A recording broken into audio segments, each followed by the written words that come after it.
పెళ్ళైనా పండగైనా వేడుక ఏదైనా పట్టుచీరల ప్రత్యేక వేదిక వారాహి సిల్క్స్.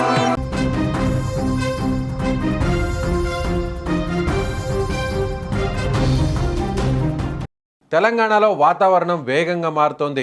బంగాళాఖాతంలో అల్పపీడనం ఏర్పడిందని హైదరాబాద్ వాతావరణ కేంద్రం అధికారులు వెల్లడించారు.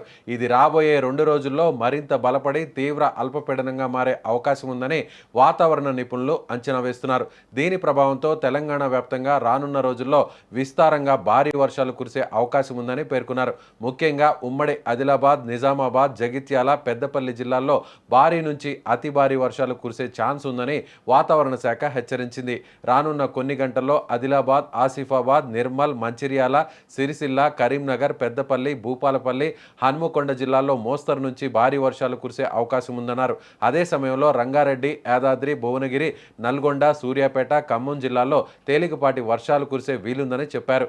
ఈ నేపథ్యంలో ముంపు ప్రాంతాలు, లోతట్టు ప్రాంతాల ప్రజలు అప్రమత్తంగా ఉండాలని, అత్యవసరమైతే తప్ప బయటకు రాకూడదని అధికారులు సూచిస్తున్నారు. జీహెచ్ఎంసీతో పాటు జిల్లాల యంత్రాంగాన్ని ప్రభుత్వం అప్రమత్తం చేసింది. అల్పపీడన ప్రభావంతో తక్షణ వర్షాలు కురిసే అవకాశం ఉన్నప్పటికీ ఈ ఏడాది నైరుతి రుతుపవనాల సీజన్ ఒడిదుడుకుల మధ్య సాగనుందని సమాచారం. పసిఫిక్ మహాసముద్రంలో ప్రస్తుతం బలహీనంగా ఉన్న ఎల్ నినో పరిస్థితులు క్రమంగా మారుతున్నాయని భారత వాతావరణ శాఖ హైదరాబాద్ కేంద్రం సంచాలకురాలు ఎస్ స్టెల్లా తెలిపారు. జూలై, ఆగస్టు నెలల్లో ఇది మధ్యస్థంగా మారి సెప్టెంబర్ నాటికి మరింత బలపడే ప్రమాదం ఉందన్నారు. దీని ప్రభావం వల్ల ఈ ఏడాది నైరుతి రుతుపవనాల కాలంలో రాష్ట్రంలో సాధారణం కంటే తక్కువ వర్షపాతం నమోదయ్యే అవకాశం ఉందని ఆమె స్పష్టం చేశారు. గత ఏడాది జూన్ నెలలో తెలంగాణలో సాధారణం కంటే అంటే 25% తక్కువ వర్షపాతం నమోదు కాగా ఈ ఏడాది జూన్ ముగిసే సమయానికి 15% లోటు నమోదైందని చెప్పారు. అయితే ఈ లోటు అన్ని జిల్లాల్లో ఒకేలా లేదని అన్నారు.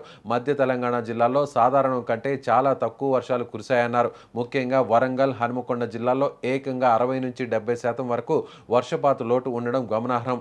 ప్రస్తుతం ఏర్పడిన అల్పపీడనం వల్ల కురిసే వర్షాలు ఈ లోటును కొంతవరకు పూడుస్తాయని చెప్పారు. మొత్తంగా చూసినట్లయితే ఈ ఏడాది వర్షాలు తక్కువగానే ఉంటాయని, ఈ మేరకు రైతులు సాగు ప్రణాళికలు సిద్ధం చేసుకోవాలన్నారు.